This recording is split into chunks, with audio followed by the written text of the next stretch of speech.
Deus cuidou da operação. Nós não tivemos um único bombeiro que tivesse um problema grave, um acidente. Então hoje nós temos um número de focos de calor aqui na América do Sul maior do que nos últimos 60 anos. Olha só. Então isso é efeito das mudanças climáticas. Então sim, se dedicar de coração na atividade, que ele precisa se preocupar, que ele sabe que lá a gente está cuidando dele, né? E ele pode confiar nessa questão do acolhimento, identificação. Olá, cooperado e não cooperado, como vai? Tudo bem? Eu sou a Gabi e sejam bem-vindos a mais um episódio do nosso podcast Copeng. A Copeng é a maior instituição financeira cooperativa do país no segmento da segurança pública. Antes de começar, siga-nos em nossas redes sociais, inscreva-se no nosso canal e fique por dentro não só do podcast, mas de todo o bastidor do que acontece na Copeng. Estamos também no Spotify. Dando continuidade à série Líderes de Heróis, nossos convidados de hoje são o ex-comandante-geral do Corpo de Bombeiros Militar de Minas Gerais, que é o Coronel Estêvo, e o comandante atual, que é o Coronel Erlon. Brasil, roda a vinheta.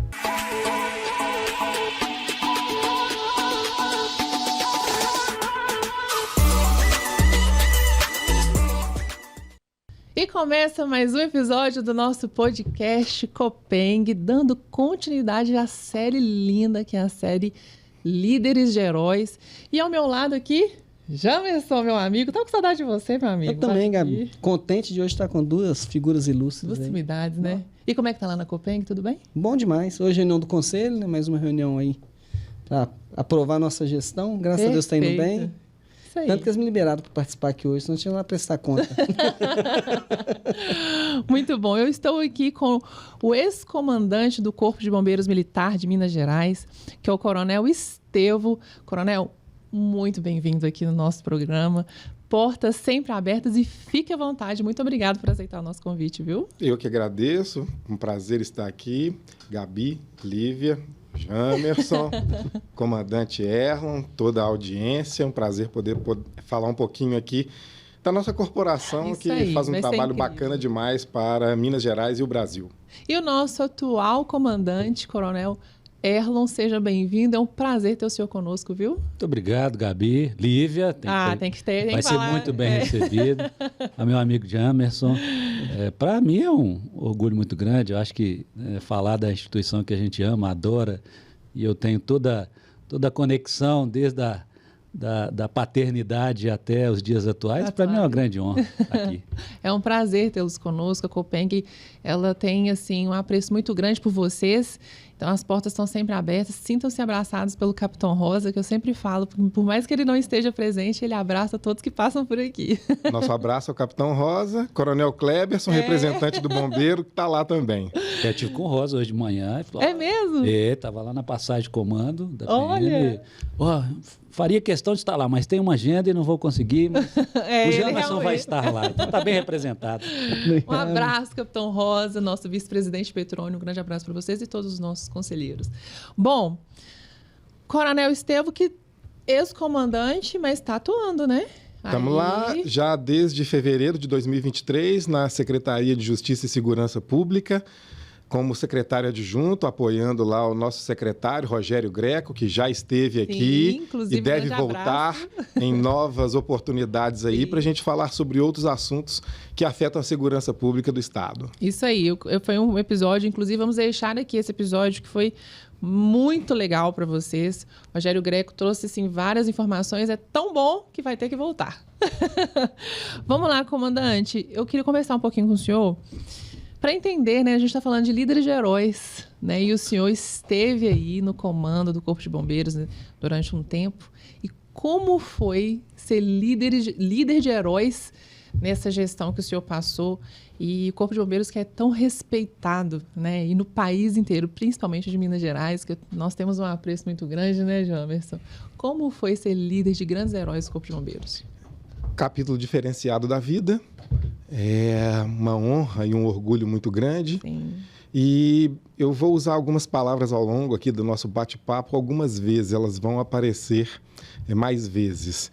Aconteceu naturalmente. E por que naturalmente? Porque foram 33 anos de serviço. Uau.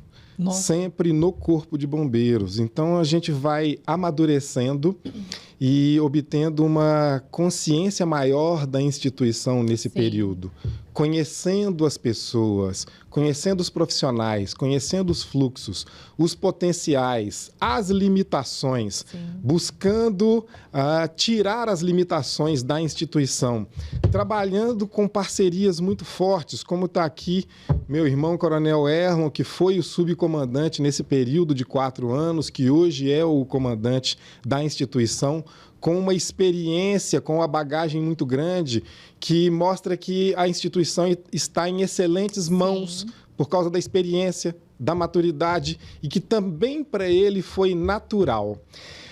Quando a gente fala natural, é o fato de chegar à posição de ser convidado pelo governador. Sim. Não quer dizer que é natural que a gente vai assumir. Não, é natural que você pegue maturidade, consciência institucional e esteja pronto para a missão. A missão veio através do convite do governador Romeu Zema, como veio também para o Coronel Erlon, também pelo mesmo governador Romeu Zema.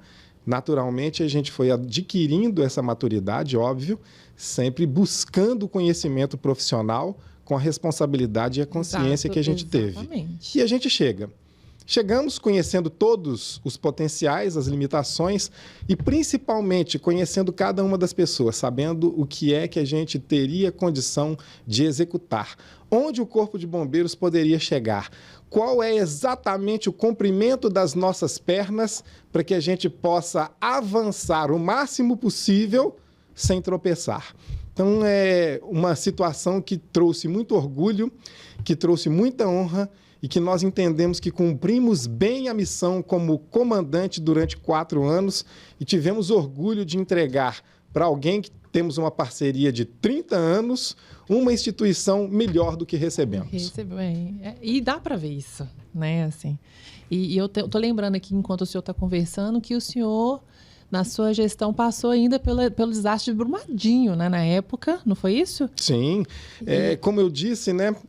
A instituição amadurece, os comandantes também amadurecem. Então, antes de Brumadinho, nós enfrentamos Mariana. Exato. Enquanto a gente estava conversando aqui antes do programa, a gente falou de Copa das Confederações, de todo o desafio. Então, esse amadurecimento profissional, essa consciência institucional, vem agregando uma experiência a todos nós.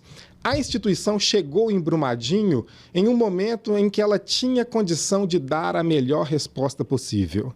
E isso foi reconhecido desde a presidência da República. O presidente Bolsonaro esteve aqui no sábado. O acidente aconteceu, o desastre aconteceu na sexta-feira, meio-dia e 30.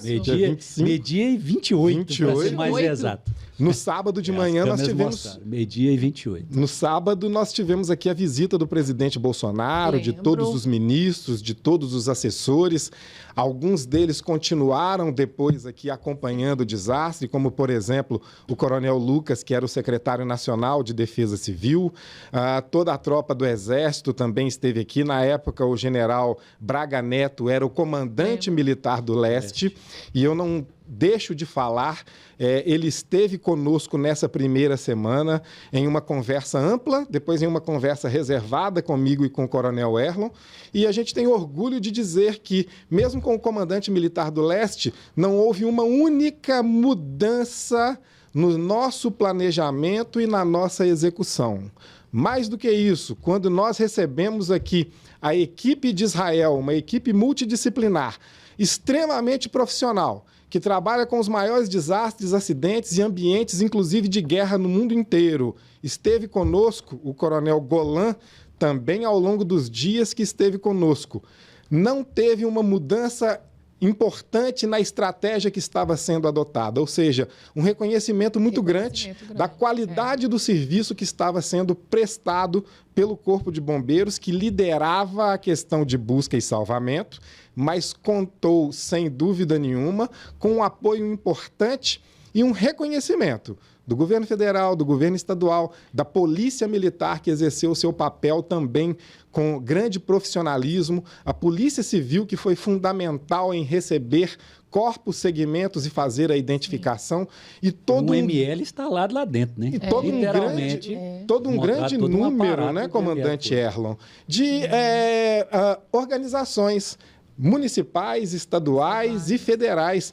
O Erlon ficou nos primeiros dias com todo o apoio que dava ao local de campo, né? Eu estava no campo todos os dias e o Erlon deu todo o apoio e foi fundamental também esse bate-bola para que a gente pudesse ter o sucesso que foi a operação em termos de execução. Sim. A gente não esquece do desastre, das vítimas, da dor das famílias, mas em termos de execução foi muito importante. O que o senhor pensa a respeito, comandante? Acho que primeiro é fazer uma conexão, né, Gabi? Acho que de chegar em Brumadinho, a gente tem que entender que as histórias vão se misturando e isso é muito importante. Exatamente. Eu conto um fato sempre, quando eu vou referir ao meu amigo aqui, ao irmão.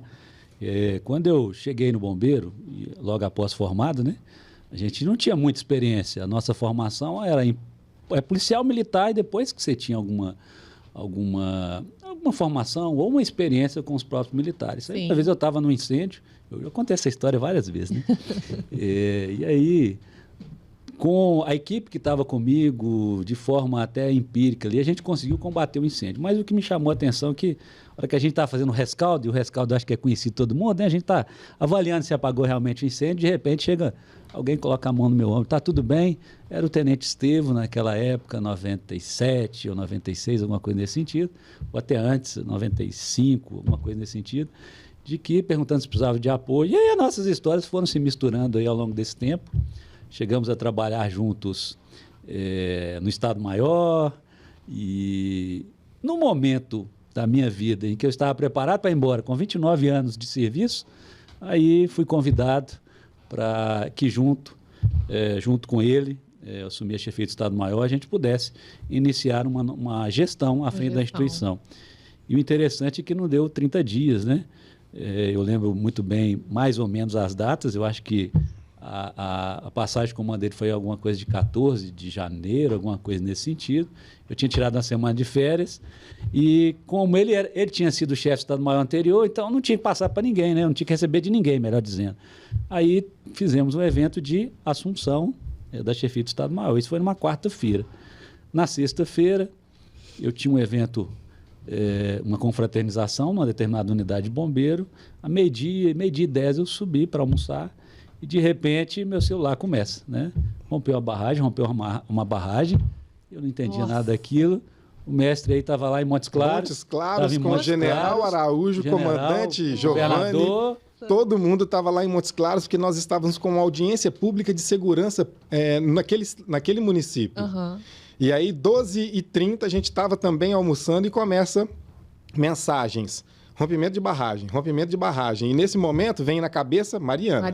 Que foi um grande evento com 19 vítimas. Sim. E aí eu ligando para o Coronel Erlon, ligando para o Coronel Alexandre, buscando informações. Ninguém tinha informações completas. Número de vítimas. A gente tinha um local também que tinha pouco sinal de celular. Então, os bombeiros que haviam ido para lá também não conseguiam se comunicar no sentido de nos dar a dimensão do desastre. E eu me lembro que eu falei com o general Araújo: general, nós precisamos voltar. E a gente tinha uma audiência marcada, uma parte ainda para o momento da tarde.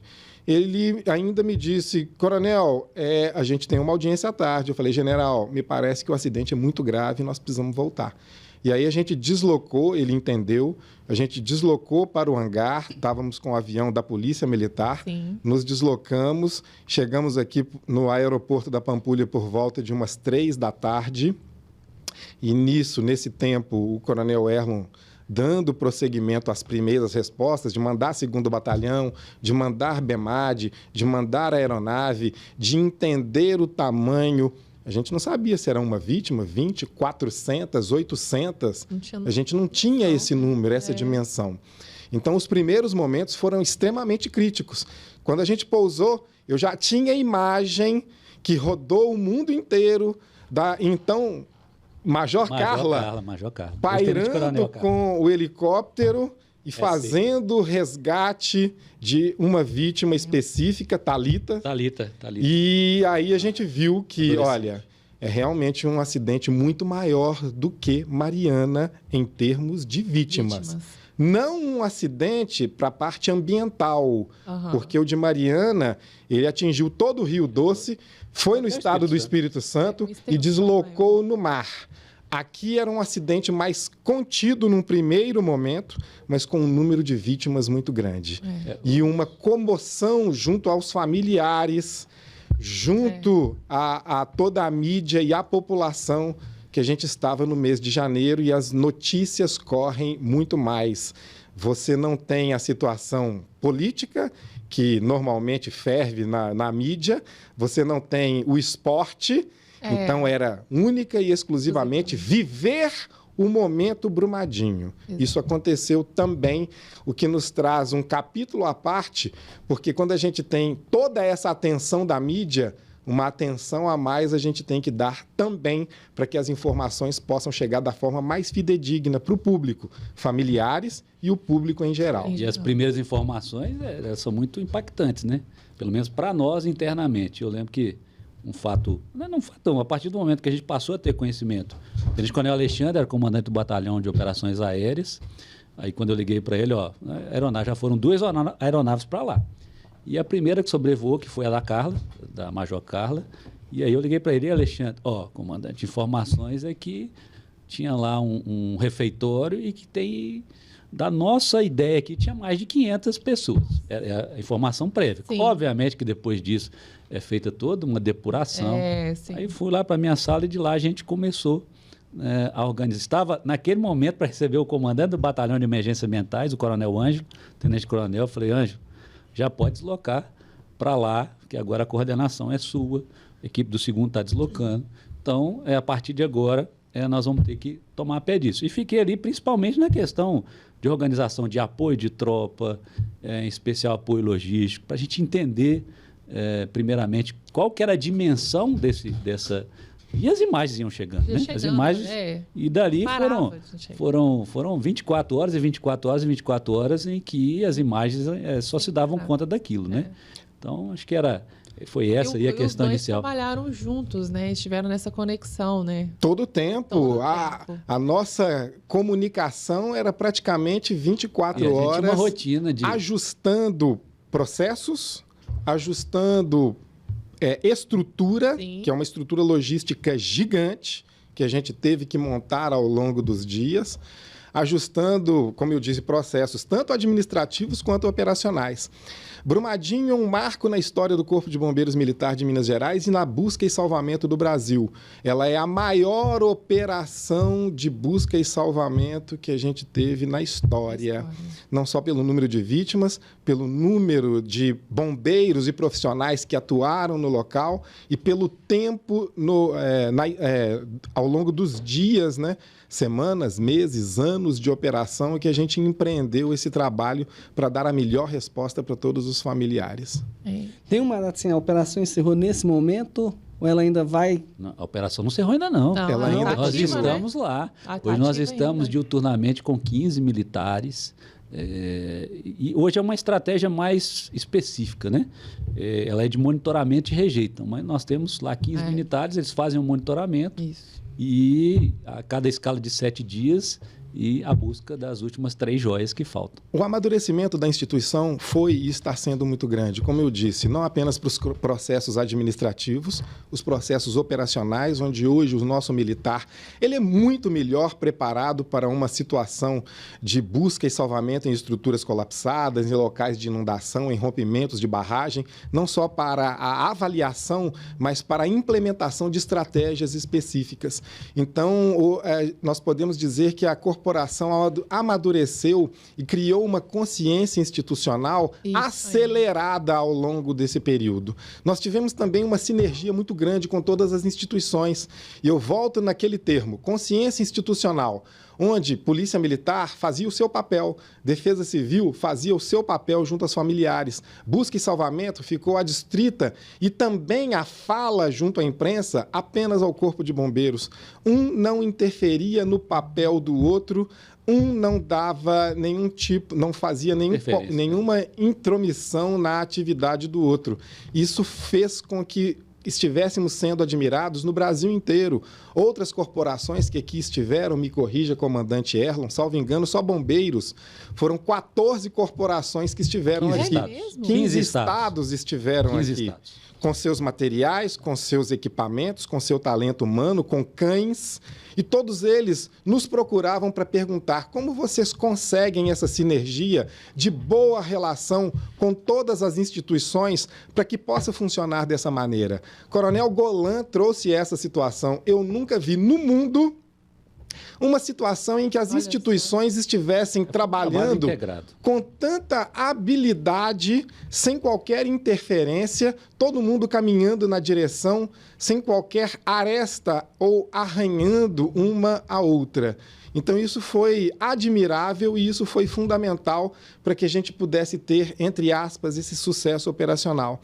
Um ponto que eu não posso deixar de falar é, ao longo desse período, Deus cuidou da operação.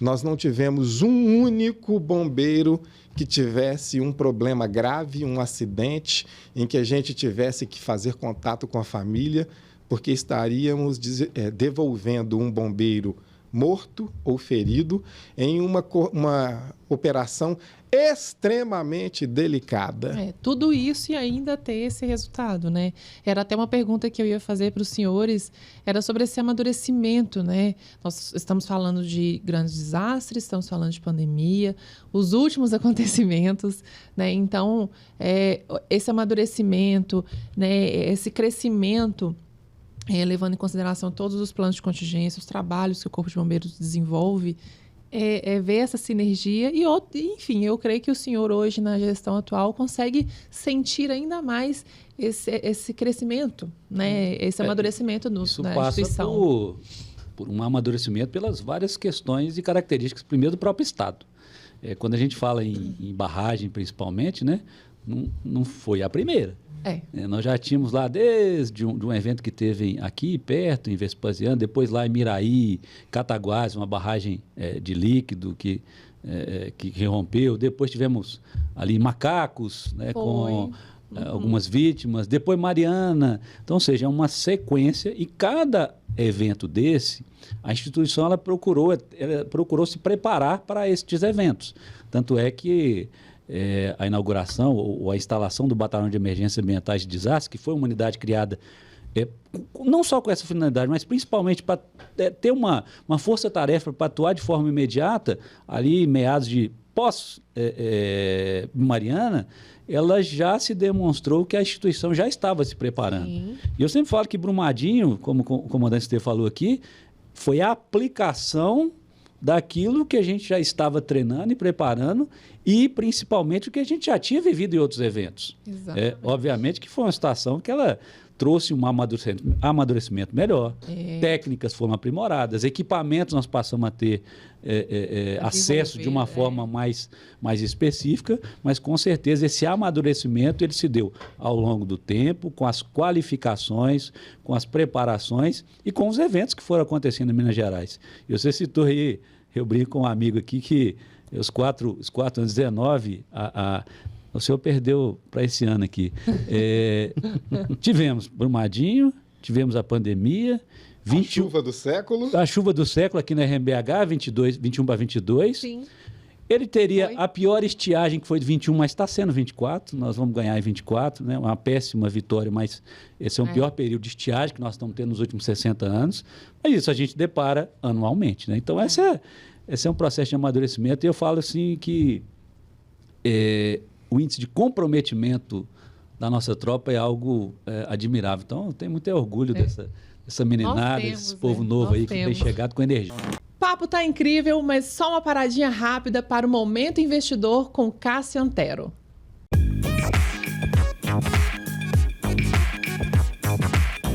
Olá pessoal, bem-vindo ao Momento Investidor Copeng. Esse podcast, gente, eu tô gostando demais dessa série Líderes de Herói, então a gente tá dando continuidade a ela agora, a gente conhecendo um pouquinho aí da história aí dos líderes aí do bombeiro. Fique com a gente, tá super legal, gostei demais, viu, produção, desse tema.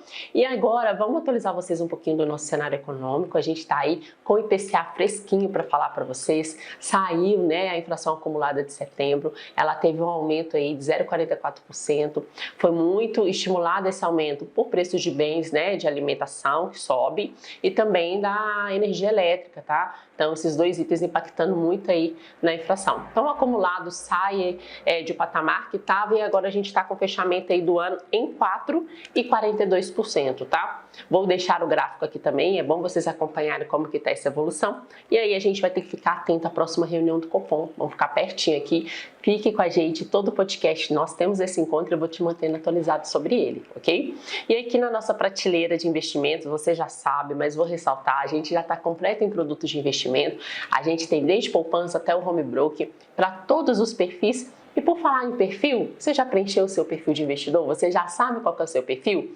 Dentro do aplicativo tem um perfil lá, o API. São 12 perguntas para você preencher e já sai lá para você na hora qual que é o seu perfil. É muito importante para você receber as melhores recomendações dentro do seu perfil. E a recomendação da semana para investimento aqui da prateleira da Copeng é o nosso RDC, tá? O RDC você consegue fazer diversificações dentro dele. Importante colocar um pouco alocado com liquidez, que é a sua reserva de emergência, que você tem a segurança, né? Você pode resgatar esse valor a qualquer momento. E se você puder abrir mão da liquidez, já tem sua reserva formada, vamos começar a diversificar. A gente tira a liquidez e começa a colocar travas. E nisso a gente consegue aumentar a sua precificação. A gente tem taxa aqui que chega até 115% do CDI, né? Excelente. Vai depender aí do horizonte que você pode deixar esse recurso preço e do volume aplicado, ok? Nos procure, vou deixar o link aqui, marque sua assessoria, fale com a gente, vai ser um prazer te servir. Agora vamos continuar aí com esse papo que tá bem legal.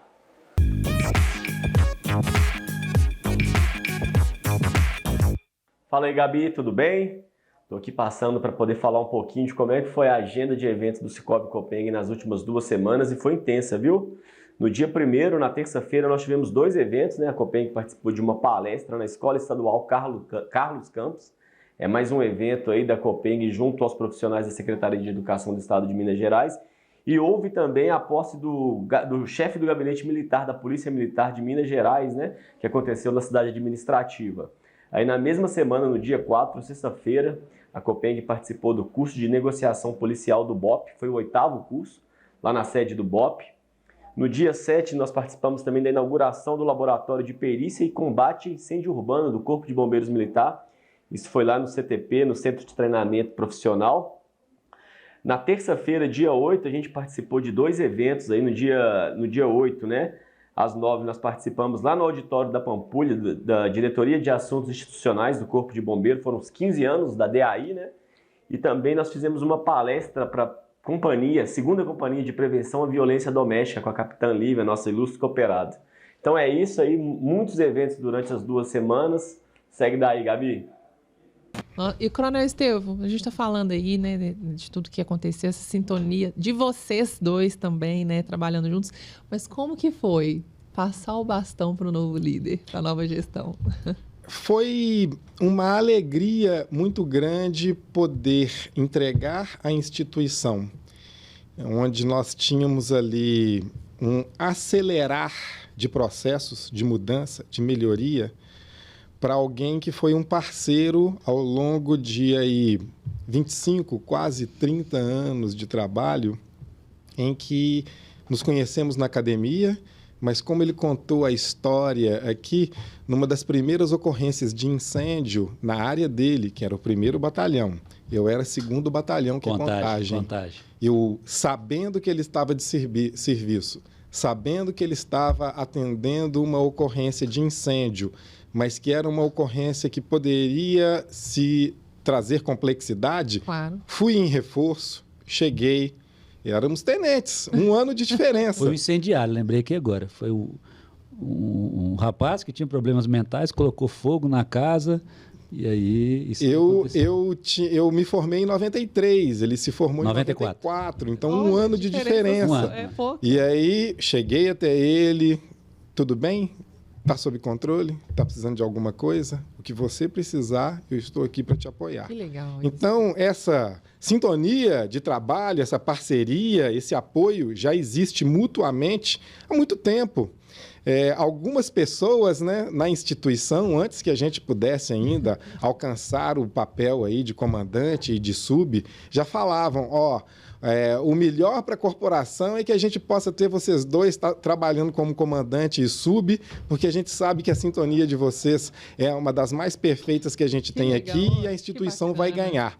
Então, tudo isso já veio, volto a dizer, também de uma forma natural, a gente foi conversando, eu já falava com ele que eu ia permanecer por 4 anos, que era o meu objetivo, que o objetivo era passar para ele exatamente para que desse continuidade nesse processo de amadurecimento da instituição com segurança, para que também ele, durante o período de comando, pudesse fazer com que a nova geração fosse amadurecendo de maneira segura, para que quando chegasse o momento de ele passar o bastão, ele passará o bastão na certeza de que estará em boas mãos e a nossa instituição continuará no trilho correto da sua evolução. E aí, Coronel Erlo, o bastão passou, recebeu, né? A responsabilidade.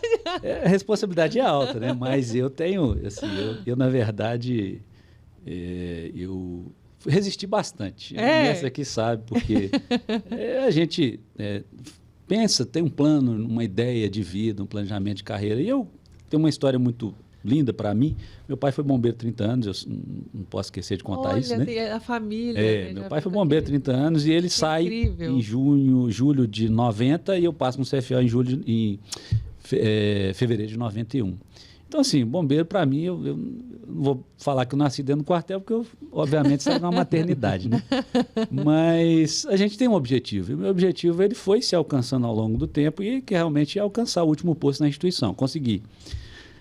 Mas quando a gente teve o convite para ficar nesses primeiros 4 anos, fiquei com muita alegria, com muita felicidade.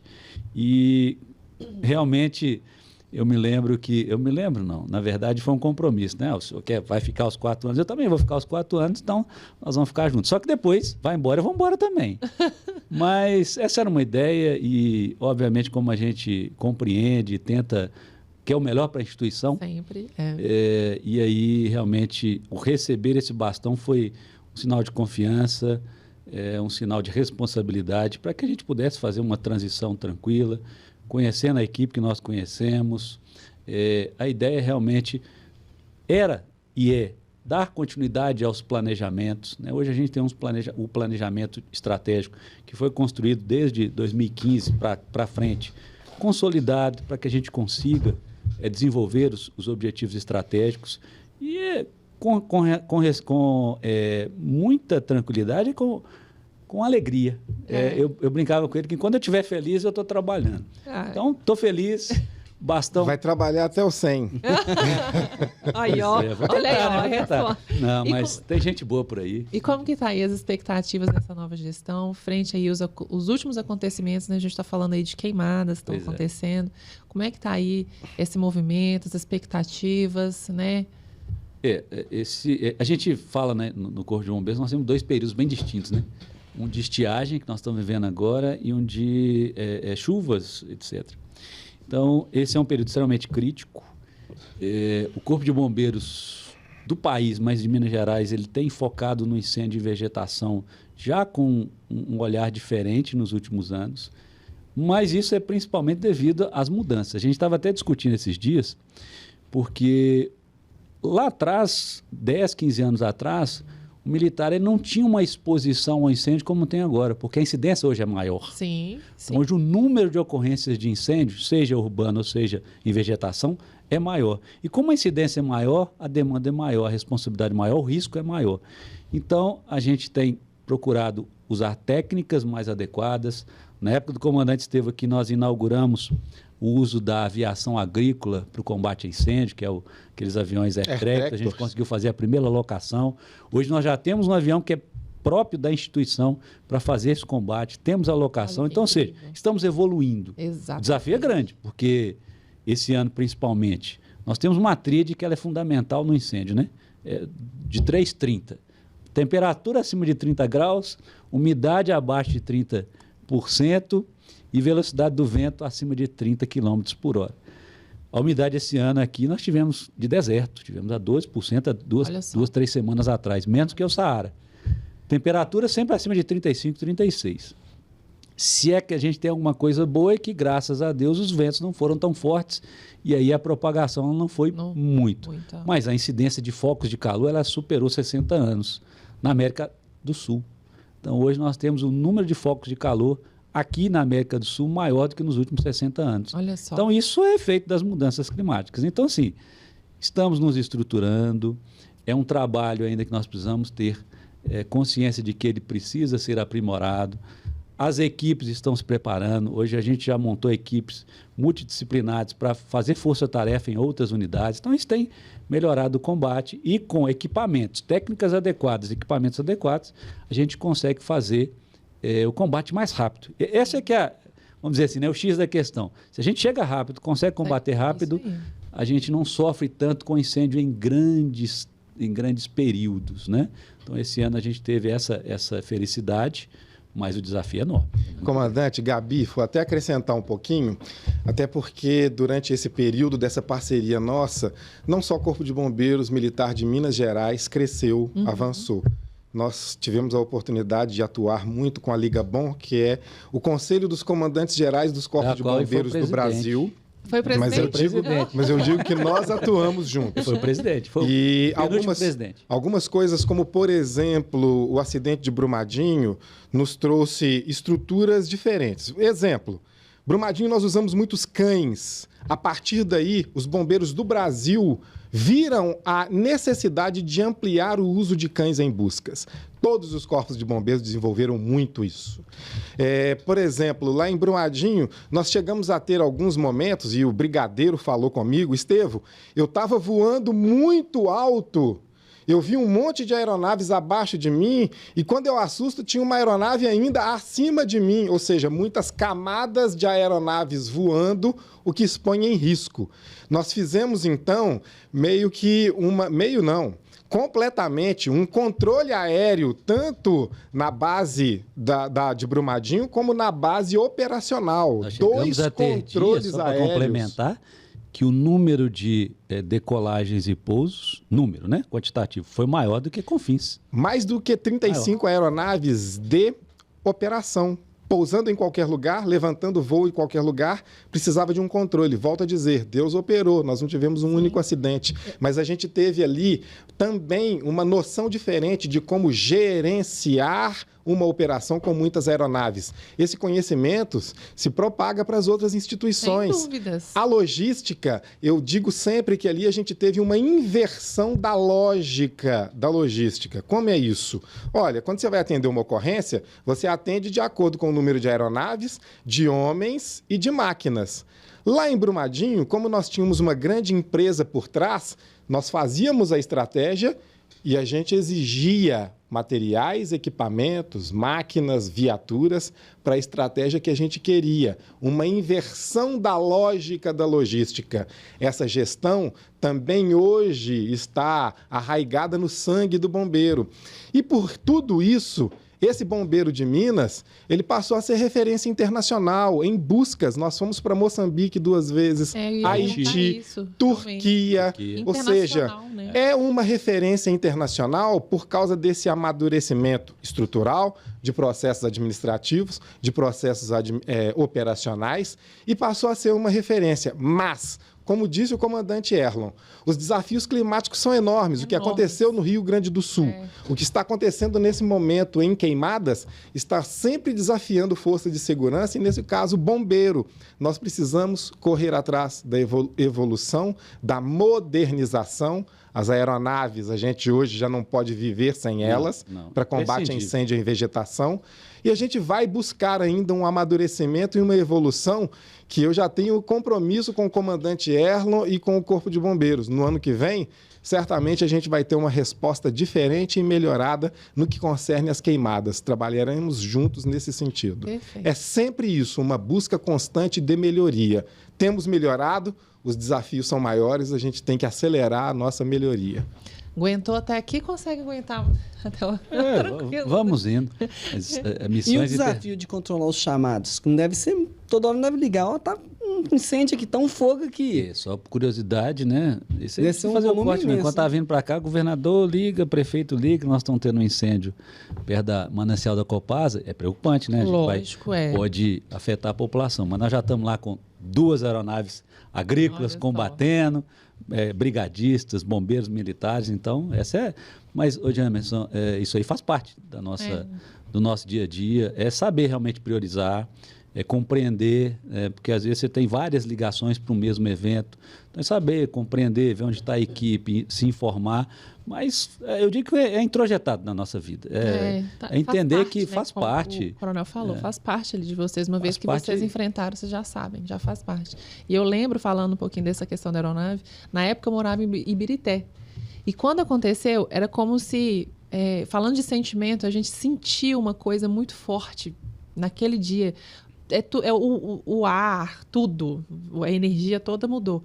E era o tempo inteiro passando aeronaves ali. E que a gente mora, Ibirité está bem próximo, então a gente percebia, via. Eu falei assim, mãe, olha, não para de ir, voltar. E aquele sentimento, né?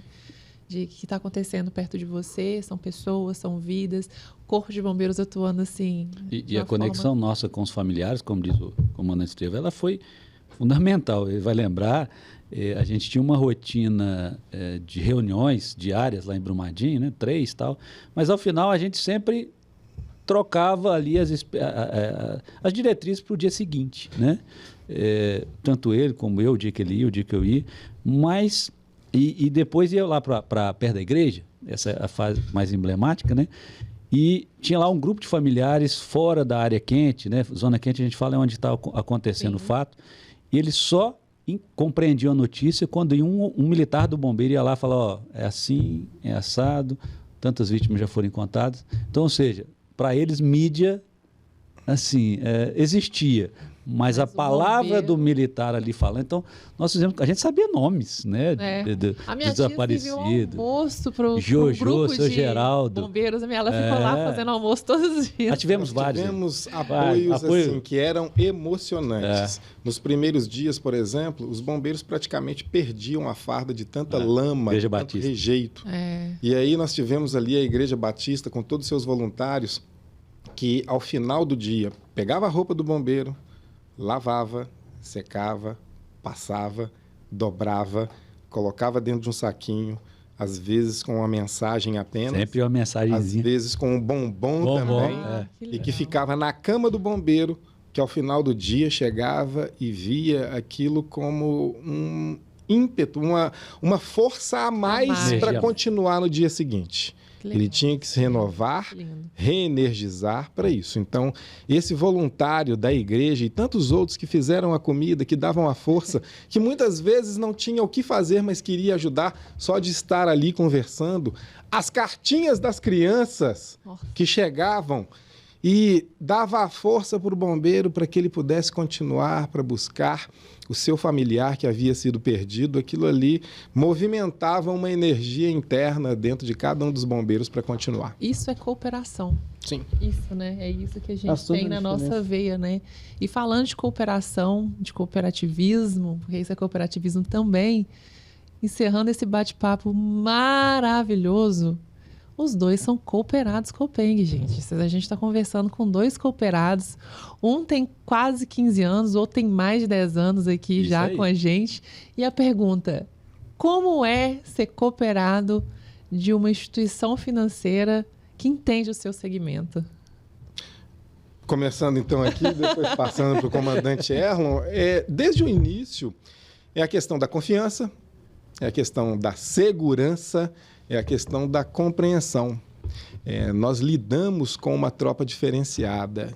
Esse bombeiro militar que está aí, a gente não pode deixar sempre de falar. Ele tem uma vocação diferente, ele tem uma habilidade diferente, ele é um ser humano diferente. Enquanto todo mundo corre do incêndio, corre da barragem, corre da explosão, esse bombeiro, ele se lança, ele vai para dentro do incêndio, ele vai para o acidente da barragem, ele vai para o local do acidente de produtos perigosos, ele se lança em doação mesmo com o sacrifício da própria vida, para defender aqueles que estão em perigo. Isso é lindo. Ele se joga no perigo e muitas vezes ele tem que se colocar em risco e colocar a família dele na possível falta que ele pode fazer. Ter essa segurança de uma instituição que apoia esse bombeiro, que entende, que faz com que ele possa se sentir seguro também e, de alguma forma, dar segurança para a sua família, é fundamental. Essa é uma instituição que conversa conosco e está aqui promovendo, inclusive, esse excelente bate-papo em que a gente fala bem dos nossos bombeiros, das nossas instituições, Polícia Militar, Corpo de Bombeiros. É uma instituição muito mais do que parceira. Exato. É aquela que compreende, que está junto, que apoia, que dá segurança, que dá confiança. Só nos pode trazer uma alegria de poder termos essa parceria cada vez mais sólida e mais fortalecida. É diferente, né? Quando a gente fala, tem essa conversa, e lindo, né, o que ele falou. Porque, assim, como civil, né, eu sou esposa de militar, eu tenho parentes militares, agora eu tenho uma sobrinha que é bombeiro militar. Opa.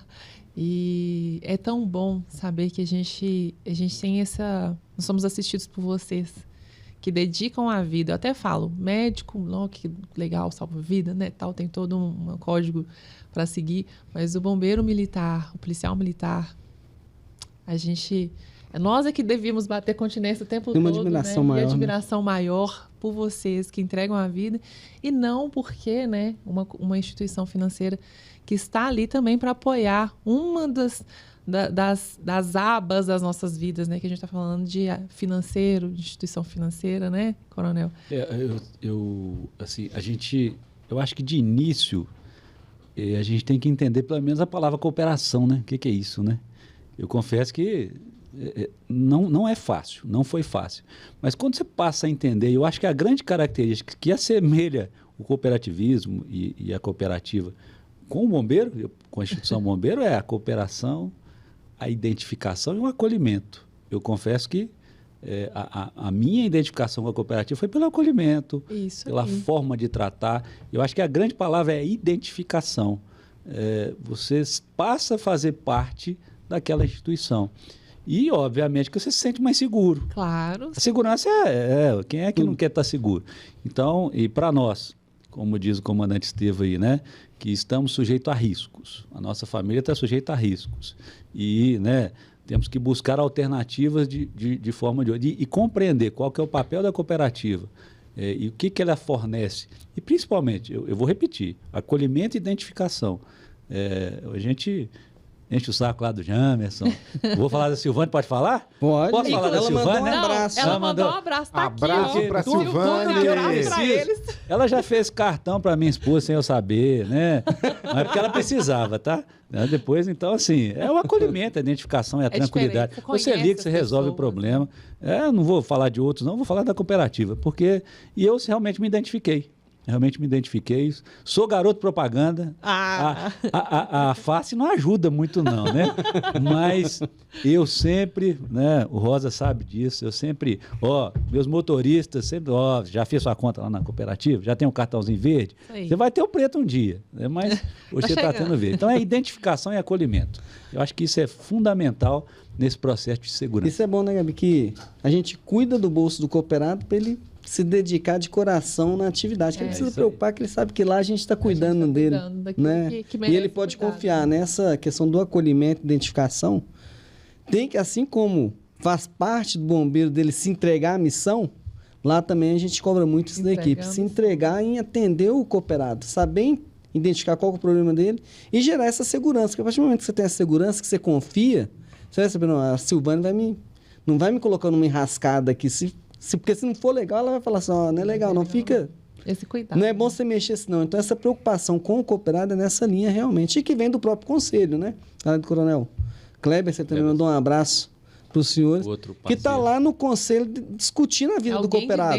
O que nós vamos fazer para melhorar aqui a situação do nosso cooperado? Seja no atendimento básico ou mais complexo, desde a realização de um sonho ali de... Quando eu ingresso na corporação, que às vezes estou comprando ali a minha primeira farda dos negócios, preciso ali de acomodar na região ali do curso, até depois o sonho de construir família, de comprar primeira moradia, primeira casa E a cooperativa faz parte dessa história e gera essa identidade realmente, né? Pessoas que saíram ali do curso e estão na cooperativa e estão apoiando e vê que ela faz a diferença. Então, acho que isso também é muito bom para a história da cooperativa. Bom, quero agradecer vocês por esse momento incrível aqui. A minha admiração só aumentou, né? Meu respeito, eu acho que não só de mim, né? Da Lívia e da Gabriela, mãe aqui, do Jamerson, mas de todos que estão aqui assistindo, conhecem vocês. Hoje eu estou conhecendo o ex-comandante e o comandante atual aí, né? Que estão à frente da instituição. Parabéns pela dedicação, parabéns pelo trabalho, pelo legado, né? Que você deixou e está deixando agora. Parabéns, contem sempre com a Copeng, conosco, podcast também, sempre com portas abertas. Vocês podem voltar e já vou intimar a voltar para uma parte 2, para outros assuntos. Né, continuar. E muito obrigada. Como eu disse no início, sintam-se abraçados pelo Capitão Rosa, que é uma honra para nós, uma honra para ele estar aqui. E vou mandar um abraço para o Flávio, o Tenente Flávio, que está aqui junto com o Coronel. Um abraço, meu amigo. Obrigada pela presença, viu? Parabéns. O Flávio, de vez em quando, ligo lá para pedir um socorro. Me ajuda aí. Aí eles não atender, viu, gente? Fala comigo. E deixa as considerações finais para os senhores. Bom, agradecer aqui ao meu parceiro, meu irmão, comandante Erlon, desejar sucesso aí nas próximas etapas, nos dias que vêm, energia para poder estar à frente da corporação, guiando a corporação. Agradecer Jamerson pela parceria de sempre, agradecer e parabenizar Gabi pela oportunidade de dar voz aqui a esses velhos bombeiros que estão aqui, mas que continuam apaixonados pela profissão e buscando fazer com que as novas gerações sejam também cada vez melhores do que nós fomos. Dizer a Lívia, vem ao mundo bem, confie no Corpo de Bombeiros, você tem o melhor Corpo de Bombeiros do Brasil em Minas Gerais. Aqui, da mesma forma, mandar um abraço para o Rosa, para o Kleberson e para toda a equipe. Quero também cumprimentar aqui o Tenente Flávio, mas toda a equipe também que está aqui nos bastidores. Brasil, obrigado aí pelo apoio. Quero também mandar um recado aí para toda a população mineira. Confiem no Corpo de Bombeiros Militar de Minas Gerais. Nós buscamos fazer a melhor instituição do Brasil. Estão em boas mãos. Nós faremos uma resposta cada vez mais responsável nas emergências climáticas ou nos acidentes. E a nossa tropa de bombeiros, a única coisa que eu posso dizer é parabéns. Vocês fazem a diferença. A minha continência respeitosa sempre a vocês. Eu só tenho a agradecer, né, em especial ao amigo, ao irmão que está aqui. A gente aprendeu muito junto, deixou um legado fundamental, importante para a instituição. Agradecer a equipe da cooperativa, ao Rosa, nosso eterno amigo, né? Ele está sempre com a gente, sempre nos eventos, né? Brasil, obrigado pelo convite. O Flávio está escalado, é por isso que não vai falar nada, não. Jamerson, a sua forma sempre de lidar com a gente, né? Eu acho que isso é fundamental. Gabi, foi um prazer conhecê-la. A forma como você conduziu aqui, deixa a gente bem à vontade. A Lívia, com certeza, vai conhecer uma excelente instituição. Com certeza. Mas, com isso, eu só tenho a agradecer àqueles e aquelas, né, que fazem a diferença na nossa corporação, que são os bombeiros e bombeiras militares. Tenho muito orgulho deles. Eles fazem um trabalho diferenciado, um trabalho de energia, de abnegação. E isso só é possível graças à confiança de vocês, a essa abertura que a gente tem e ao trabalho todo que nós desenvolvemos ao longo do Estado. Então, só quero agradecer, dizer que a instituição está de portas abertas, né? Faz parte desse processo da construção. Esperamos estar aqui mais vezes para contar mais histórias, para contar fatos reais e para contribuir com o que for possível. Muito obrigado. Obrigada e uma salva de palmas, porque é merecido.